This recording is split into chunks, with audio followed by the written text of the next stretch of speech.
Hello student, आज हम gold leaf electroscope के बारे में पढ़ेंगे सबसे पहले। उसके बाद हम electronic theory of electric charge पढ़ेंगे। दो चीज़ें आज मेनली पढ़ेंगे हम।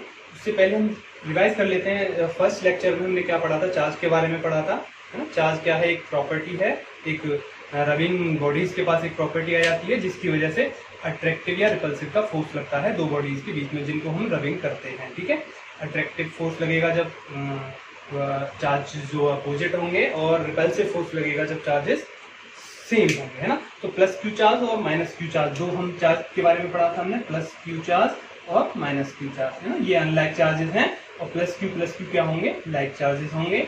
माइनस क्यू और माइनस प्लस क्यू क्या होंगे? Unlike charges. ये लाइक चार्जेस और ये अनलाइक चार्जेस, इनके बारे में हम पढ़ चुके हैं पहले लेक्चर में, है ना। अब हमें पता करना है कि बॉडी की सिंपल, हमें कोई बॉडी गिवन है और ये बॉडी गिवन है और पूछते हैं कि इसके पास चार्ज है या नहीं, ये हम कैसे पता लगाएंगे? ठीक है, इसके लिए एक डिवाइस है गोल्ड लीफ इलेक्ट्रोस्कोप, उसकी हेल्प से हम पता लगाएंगे इस बॉडी के पास चार्ज है या नहीं, और ये भी हम पता लगाएंगे कि इस बॉडी के पास चार्ज कैसा है, पॉजिटिव चार्ज है या फिर नेगेटिव चार्ज है। ठीक है, गोल्ड लीफ इलेक्ट्रोस्कोप में।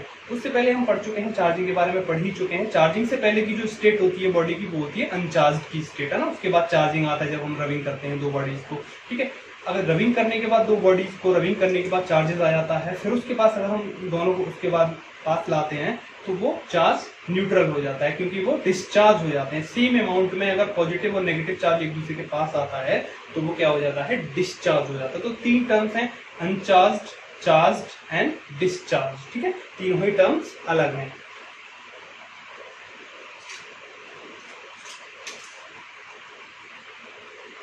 अच्छा, तो हम यहाँ इससे पहले डिस्चार्ज के बारे में थोड़ा सा समझ लेते हैं। डिस्चार्ज के लिए क्या होता है कि एक positive charge, positive and negative, positive और नेगेटिव चार्ज को जब हम एक दूसरे के पास लाते हैं, इन दोनों को एक दूसरे के पास लाएंगे, तो ये जब पास आते हैं तो इनके पास की जो एयर है वो इलेक्ट्रिक फील्ड जनरेट होता है। Electric field plus two minus, अभी हम पढ़ेंगे नेक्स्ट लेक्चर में। तो यहाँ जो एयर है यहाँ के पास की, वो आयनाइज्ड हो जाती है एयर, है ना। बहुत कम होगा तो इतना लाइट नहीं प्रोड्यूस होगी, स्पार्किंग प्रोड्यूस नहीं होगी। जब इन दोनों को हम पास लाते हैं, प्लस और माइनस को, इनके बीच में जो एयर है वो आयनाइज्ड हो जाती है, और हैवी इलेक्ट्रिक फील्ड अगर होता है वहाँ पे, हैवी चार्जेस अगर ये पास आते हैं इक्वल एंड अपोजिट अमाउंट में, सपोज 4 कूलम प्लस 4 कूलम और माइनस 4 कूलम को अगर हम एक दूसरे के पास लाएं इक्वल एंड अपोजिट अमाउंट में, तो यहाँ पे एक स्पार्क प्रोड्यूस होता है ना। स्पार्क प्रोड्यूस होता है, और उस स्पार्क में हमारी एनर्जी रिलीज होती है, जो कि लाइट की फॉर्म में एनर्जी रिलीज होती है, क्योंकि एनर्जी तो डिस्ट्रॉय होना नहीं, क्योंकि चार्ज पास आए तो एनर्जी लाइट की फॉर्म में रिलीज होती है। यहाँ हम ये डिस्चार्ज का प्रोसेस होता है ना, इस तरीके से डिस्चार्जिंग होता है। डिस्चार्जिंग का आपने एक एग्जाम्पल देखा होगा, है ना। एक नेचुरल फिनोमेना है लाइटनिंग का, जो होता है लाइटनिंग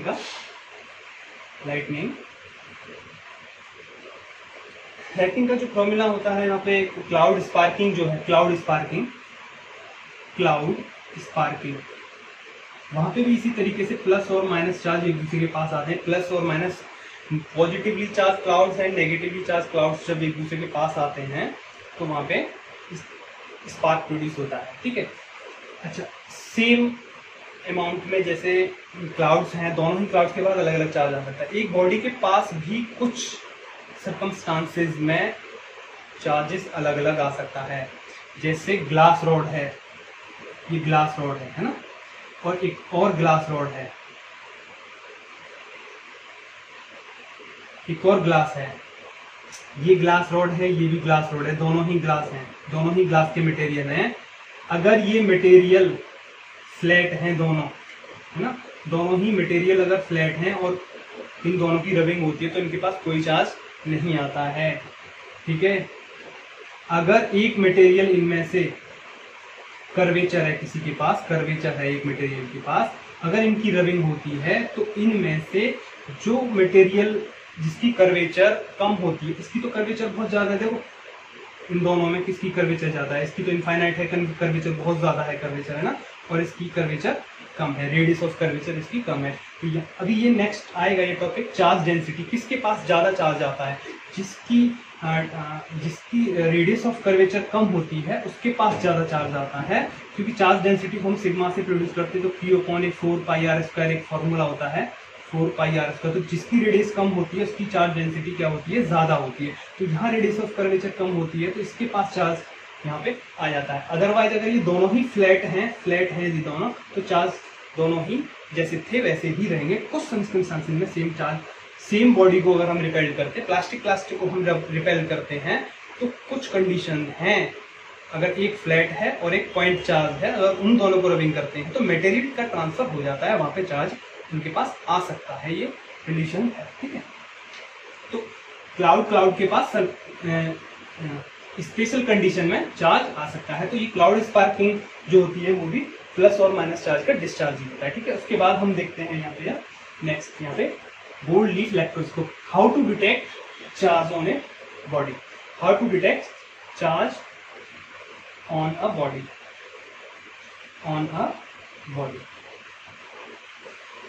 देखो ये जो डिवाइस होती है गोल्ड लीफ इलेक्ट्रोस्कोप, इसमें इस तरीके से एक डिवाइस होती है, फ्लास्क होता है, वेसल होती है, ग्लास की वेसल होती है, ये ग्लास की वेसल, यहाँ एक रबर लगा होता है, और रबर लगा होता है यहाँ पे, ठीक है, और उस रबर से होके यहाँ एक मेटल,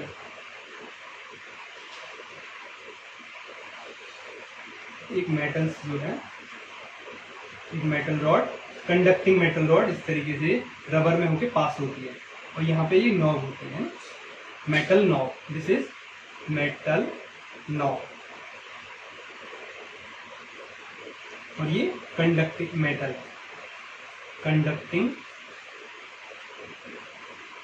रॉड, ये कंडक्टिंग रॉड है, ये फ्लास्क में होके इस तरीके से वेसल में नीचे पहुंचती है, और यहाँ पे लीव्स लगी होती है गोल्ड की, लीव्स ऑफ गोल्ड, और यहाँ टिन फॉइल होती है,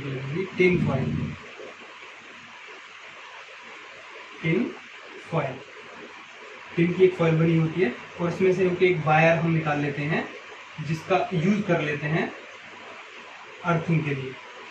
कंडीशन है, स्पेशल कंडीशन है, ये वायर यहाँ से निकला होता है, हम चाहें तो इसे अर्थिंग के लिए यूज कर भी सकते हैं और नहीं भी कर सकते हैं। यहाँ एक की लगा सकते हैं, हम मान सकते हैं यहाँ एक की लगी हुई है, अगर इसे कनेक्ट करेंगे तो अर्थिंग हो जाएगी, डिस्कनेक्ट करेंगे तो डीअर्थ हो जाएगा, है ना। ये गोल्ड लीव्स हैं, और ये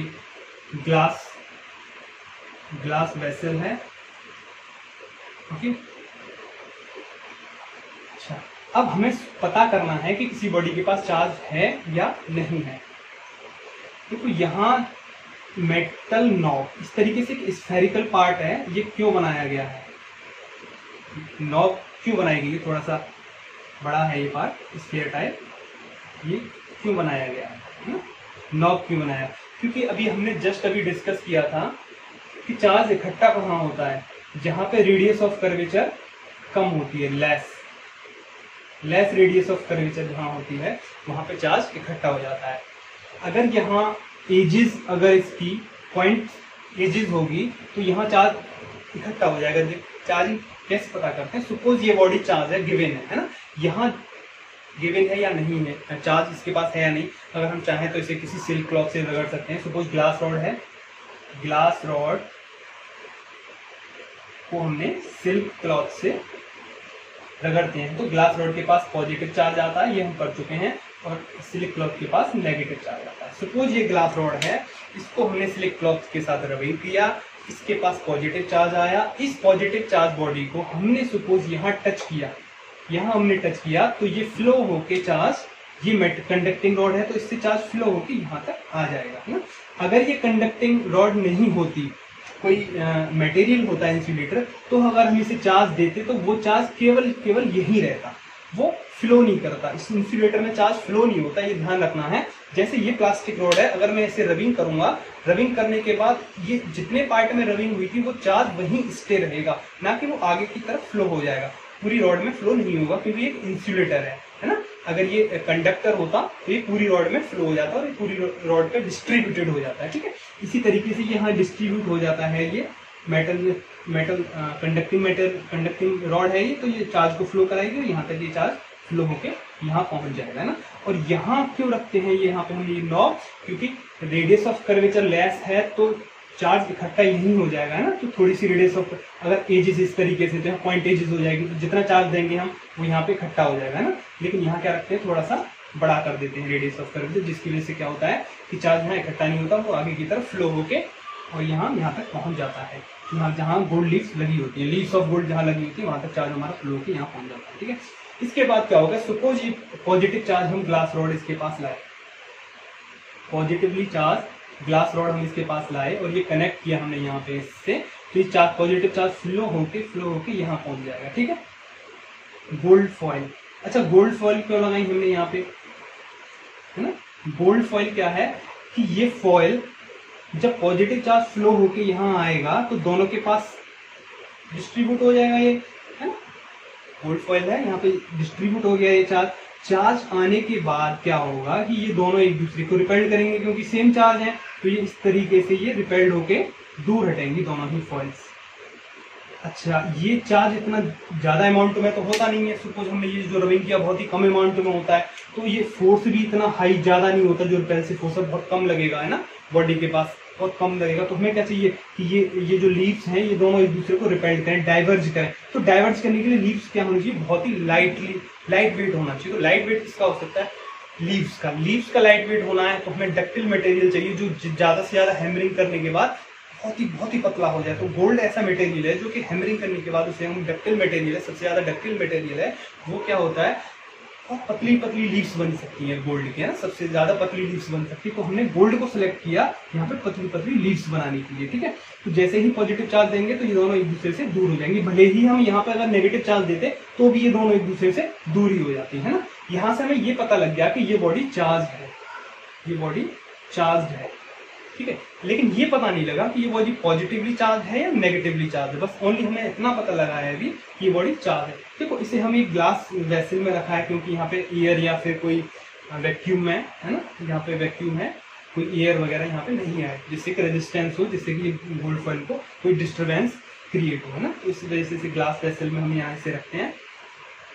अब ये कैसे पता लगाएंगे कि ये जो है ग्लास रॉड जो गिवन है वो पॉजिटिवली चार्ज है या नेगेटिवली चार्ज है।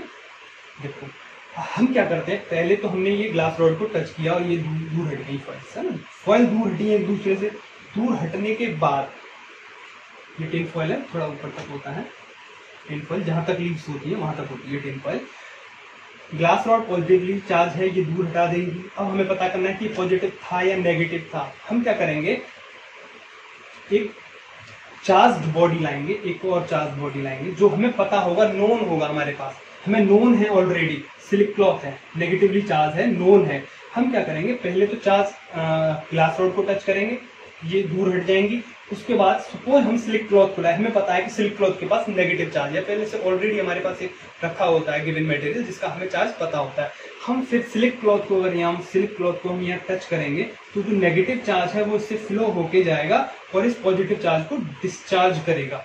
हो सकता है कि इतने ही अमाउंट में, सपोज ये +4 कूलाम दिया था तो -4 कूलाम इसने दे दिया, तो बिल्कुल ही डिस्चार्ज होके ये जैसी थी पहले पोजीशन में बिल्कुल वैसे ही वर्टिकल फॉर्म में ये आ जाएंगी, बिल्कुल भी ये दूर नहीं हटेंगी, जैसी दूर थी धीरे धीरे पास आएंगे, क्योंकि डिस्चार्ज कर देगा जो नेगेटिव चार्ज आया है। तो हमें पता लग जाएगा कि जो पहले चार्ज था वो पॉजिटिव है, क्योंकि हमें तो पता है ना कि हमने नेगेटिव चार्ज दिया है इस टाइम, अगर ये डिस्चार्ज हुआ है तो पॉजिटिव है।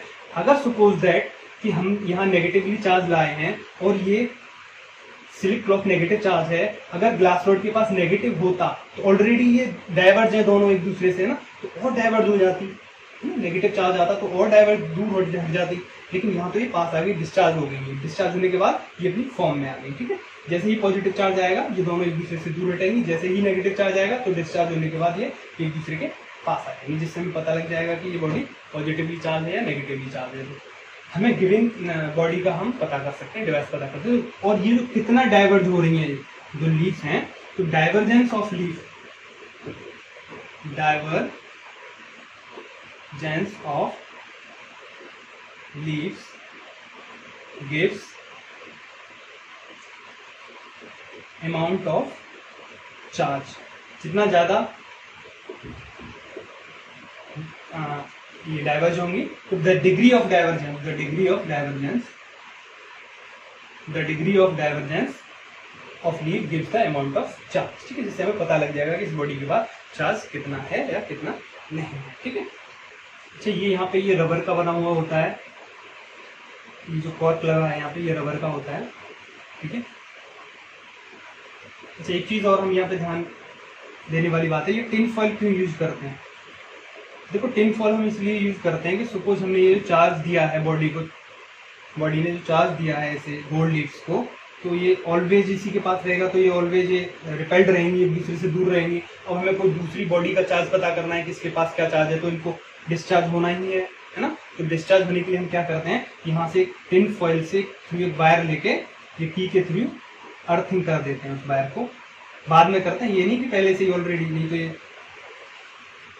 वायर को की से कनेक्ट करके अर्थिंग कर देते हैं, जिससे कि जो चार्ज दिया है हमने, जो रॉड ने चार्ज दिया है वो अर्थ में चला जाए। अर्थ में कैसे जाएगा, अर्थ से इलेक्ट्रॉन्स आएंगे और इलेक्ट्रॉन जाएंगे और इलेक्ट्रॉन जाके इस गोल्ड फॉइल से टच करेंगे, यहाँ पे ये लीव्स ऑफ गोल्ड, और टिन फॉइल से कनेक्ट होने के बाद ये जो नेगेटिव चार्ज है ये पॉजिटिव चार्ज को डिस्चार्ज कर देगा, जिससे कि ये पहले जैसे थी गोल्ड फॉइल इसी फॉर्म में ये आ जाएंगे दोबारा से। ठीक है,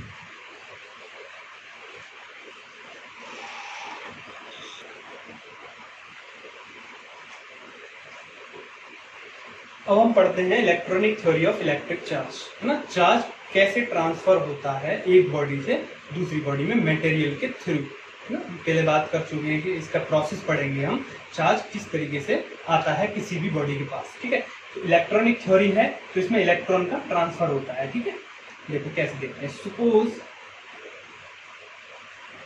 ये ग्लास रॉड है ना, ग्लास रॉड, और हम इसको रबिंग करते हैं सिल्क क्लॉथ के साथ, तो ये चेक करते हैं कि कैसे आया था चार्ज। ये सिल्क क्लॉथ है और ये ग्लास रॉड है। देखो ग्लास रॉड है, मटेरियल है, मटेरियल कोई भी न्यूट्रल होता है, इलेक्ट्रिकली न्यूट्रल होता है। क्यों होता है, कोई भी मटेरियल मॉलिक्यूल से मिलके बनता है। मॉलिक्यूल्स क्या होता है, इलेक्ट्रिकली न्यूट्रल होता है, सेम चार्ज होता है, इसमें पॉजिटिव चार्ज ना नेगेटिव चार्ज। मटेरियल सिंपल है, ये ना रबिंग किया गया किसी के साथ, तो ये क्या है, न्यूट्रल है, कोई चार्ज इसका ना बाहर गया है ना इसके पास कुछ आया है। मॉलिक्यूल से बनेगा मटेरियल, मॉलिक्यूल किससे बनेगा, एटम से, है ना। और एटम किससे बनता है, इलेक्ट्रॉन्स, प्रोटॉन्स, न्यूट्रॉन्स, है ना, मॉलिक्यूल्स होंगे उसमें। और सेम अमाउंट में एक एटम न्यूट्रल होता है इलेक्ट्रिकली। ठीक है, तो मॉलिक्यूल्स भी क्या होगा, न्यूट्रल होगा, है ना। मॉलिक्यूल्स क्या बनाता है, मटेरियल को, या कोई भी सब्सटेंस है, मटेरियल भी क्या हुआ, न्यूट्रल हुआ। इनिशियली क्या होता है, न्यूट्रल्स होते क्या है, एटम्स। सबसे एलिमेंट्री जो पार्टिकल है एटम है मेन, तो एटम के अंदर एलिमेंट्री पार्टिकल्स होते हैं। एटम सबसे स्मॉल यूनिट है, और इलेक्ट्रॉन, प्रोटॉन्स, न्यूट्रॉन इसके अंदर होते हैं एटम्स के अंदर। न्यूट्रॉन्स और प्रोटॉन्स न्यूक्लियस में होते हैं, और इसके चारों तरफ इलेक्ट्रॉन रिवॉल्व करते हैं। ये आपने पढ़ा है एटॉमिक मॉडल। तो सिंपली कोई भी सब्सटेंस है या मटेरियल है, इनिशियली क्या होता है, material initially electrically neutral. Starting में ये क्या है, इलेक्ट्रिकली न्यूट्रल है, इसके पास कोई भी चार्ज नहीं है।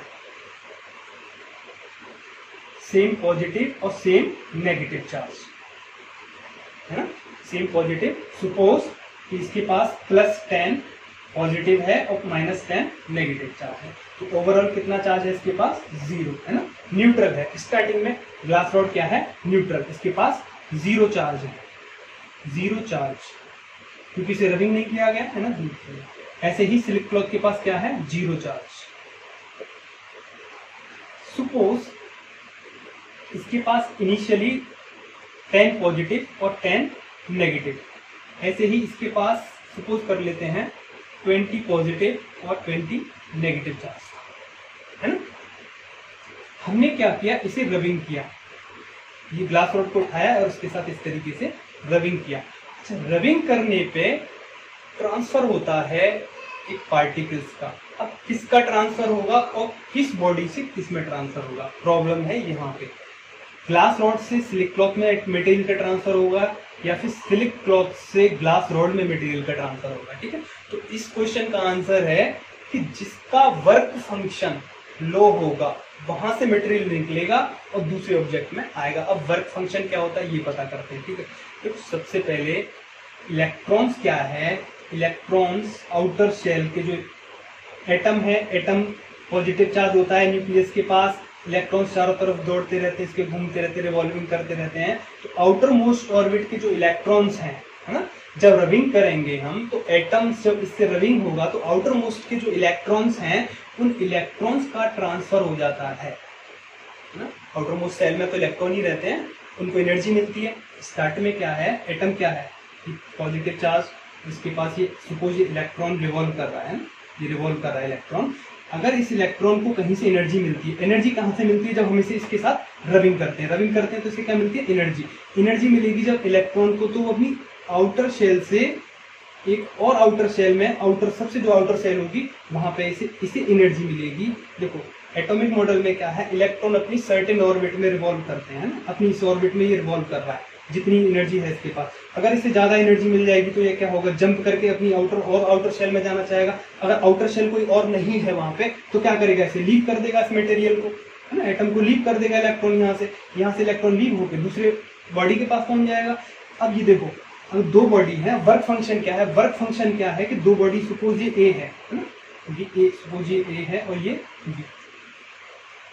अब किसका इलेक्ट्रॉन घूम के दूसरी में पहुंचेगा, ये प्रॉब्लम है ना। ये इसका भी ये घूम रहा है इसके चारों तरफ, ये ए है बॉडी, इसका भी इसके चारों तरफ ये इलेक्ट्रॉन घूम रहा है ना।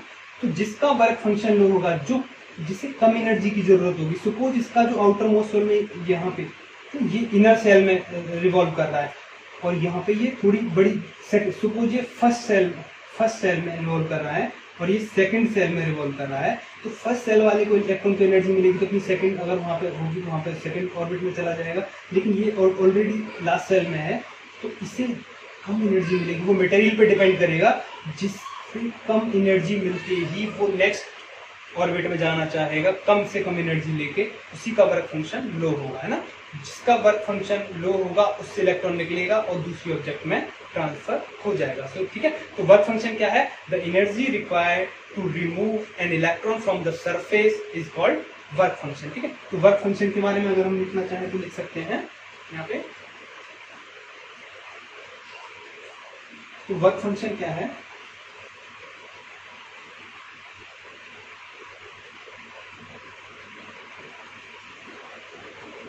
वर्क फंक्शन के बारे में, the energy required to remove an electron from its outer shell is called work function या फिर material.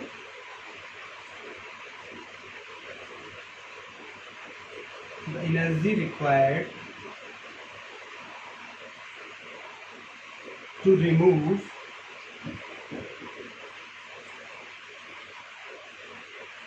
N electron from the surface of a material is called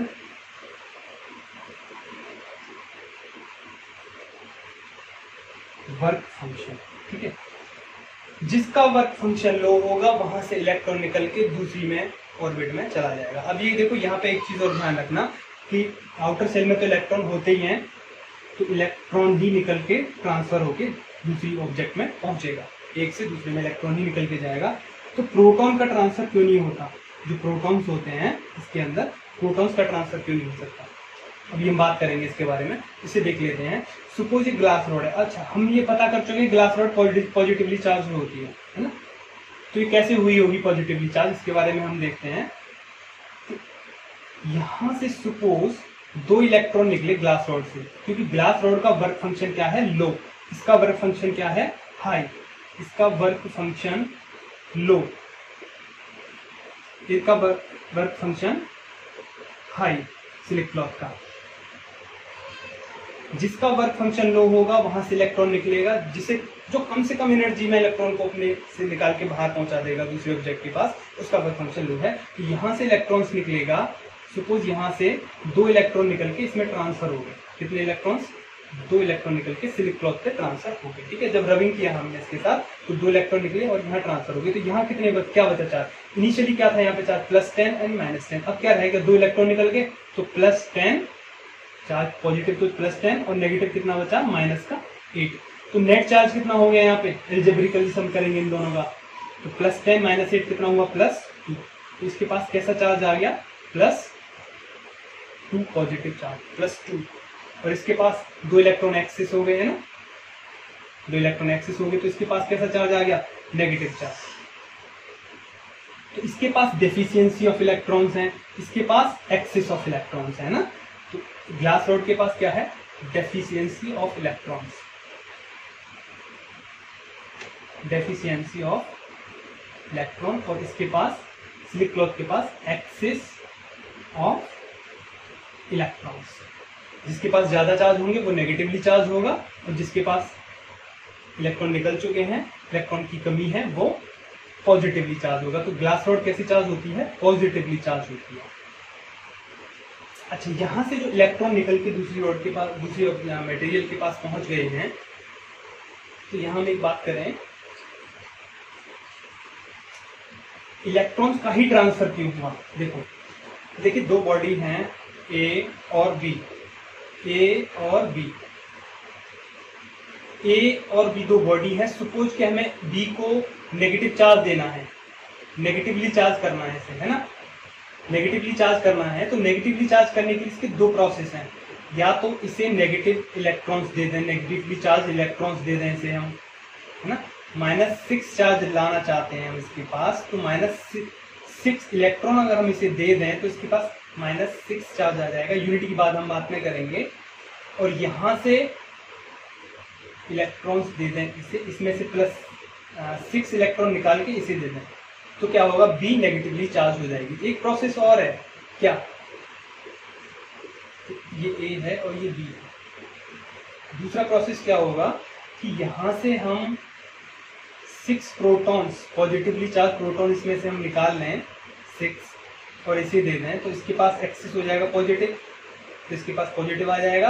और इसके पास एक्सेस कौन हो जाएगा? नेगेटिव, तो भी इसके पास नेगेटिव आ जाएगा।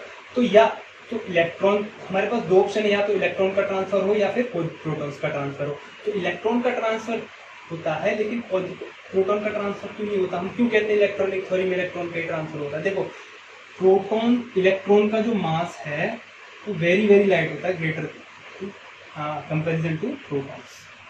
मास of electron is very very less than mass of protons. Electron बहुत लाइटली होते हैं, तो ट्रांसफर किसका होगा? लाइट ऑब्जेक्ट का ट्रांसफर होगा, है ना। तो इलेक्ट्रॉन्स का ही इसमें इलेक्ट्रॉनिक थ्योरी, इसीलिए कहते हैं कि चार्ज जब भी आएगा तब इलेक्ट्रॉन का ही ट्रांसफर होगा, मटेरियल का ही ट्रांसफर होगा। सपोज इस यहाँ से हम यहाँ से 2 इलेक्ट्रॉन्स हमने निकाल के इस ऑब्जेक्ट के पास दे दिए, सिलिक क्लॉथ के पास, तो 2 इलेक्ट्रॉन का मास यहाँ से निकल गया। एक इलेक्ट्रॉन का मास कितना होता है? 9.1 × 10⁻31 किलोग्राम, है ना। तो 2 का कितना हो जाएगा? 2 × दिस। तो इतने अमाउंट का मास ग्लास रॉड से निकलेगा और सिलिक क्लॉथ के पास आ जाएगा, है ना। तो चार्ज होने के बाद एक ऑब्जेक्ट हैवियर हो जाता है और दूसरा उससे लाइटर रहता है ना। कितना लाइटर होता है? जितना इलेक्ट्रॉन का मास होता है और जितने इलेक्ट्रॉन उस पर ट्रांसफर होते हैं ना। तो ग्लास रॉड पॉजिटिवली चार्ज है, इसके पास से इलेक्ट्रॉन निकले हैं और सिलिक क्लॉथ के पास पहुंचे हैं। तो मास ऑफ ग्लास रॉड क्या हो जाएगा after charging? Less than mass of after silk cloth after charging. After charging में क्या होगा?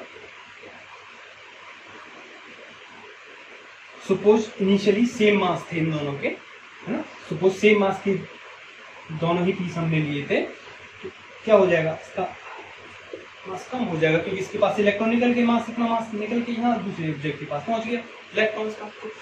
जब कभी भी इलेक्ट्रॉन का ट्रांसफर होगा, चार्ज होगा, जब कभी भी बॉडी चार्ज होगी तो उसके पास इलेक्ट्रॉन का ट्रांसफर होगा और मास उस ऑब्जेक्ट का कम हो जाएगा। तो आफ्टर चार्जिंग पॉजिटिवली चार्ज, जिसके पास पॉजिटिव चार्ज आएगा, after charging positive charge lighter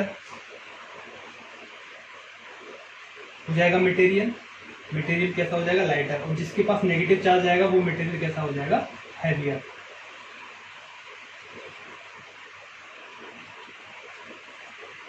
ठीक है, तो पॉजिटिव चार्ज और नेगेटिव चार्ज। ठीक है, और रिस्पॉन्सिबल कौन है इलेक्ट्रॉनिक थ्योरी में ना, तो इलेक्ट्रॉन इज रेस्पॉन्सिबल। ठीक है, electron is always responsible for electric charge।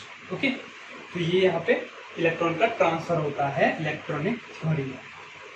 अच्छा, एक बात और ध्यान देने वाली बात है कि फिजिक्स में, साइंस में इलेक्ट्रॉन का कितना यूज है ना?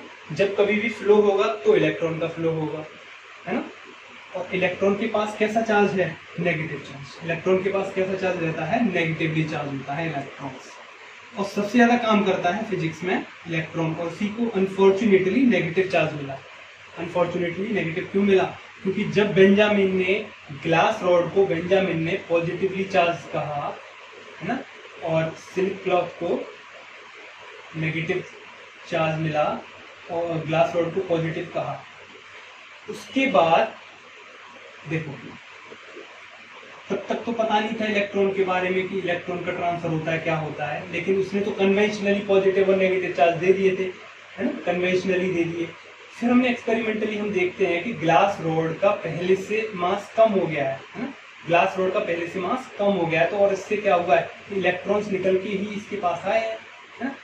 और जैसे इसे नेगेटिव चार्ज मिला था उसी हिसाब में यहाँ पे नेगेटिव इलेक्ट्रॉन्स इसे मिले। नेगेटिव चार्ज इलेक्ट्रॉन को भी नेगेटिव चार्ज होना पड़ा क्योंकि इसे पॉजिटिवली चार्ज है, यहाँ नेगेटिव चार्ज था। This is the problem for electrons. इस अनफॉर्चुनेट, ये अनलक कह सकते हैं इलेक्ट्रॉन का, कि सबसे ज्यादा काम करता है फिजिक्स में, केमिस्ट्री में, सारे फिनोमिनाज में इलेक्ट्रॉन का ही ट्रांसफर होता है और इलेक्ट्रॉन को ही नेगेटिवली मिला है ना। और बेंजामिन ने कन्वेंशनल नहीं दिए थे। तो देखो एक चीज और है यहाँ पे कि चार्ज और मास, चार्ज और मास ये मटेरियल की दोनों ही प्रॉपर्टीज हैं। तो जब कभी भी इलेक्ट्रॉन का ट्रांसफर होगा या चार्ज का ट्रांसफर होगा, जब कभी भी इलेक्ट्रॉन का ट्रांसफर होगा तो क्या होगा, मास साथ चलेगा उसके। चार्ज और मास दोनों एक साथ ही चलेंगे, इनको हम सेपरेट नहीं कर सकते। We can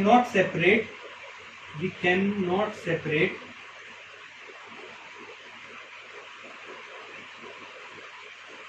charge and mass from each other.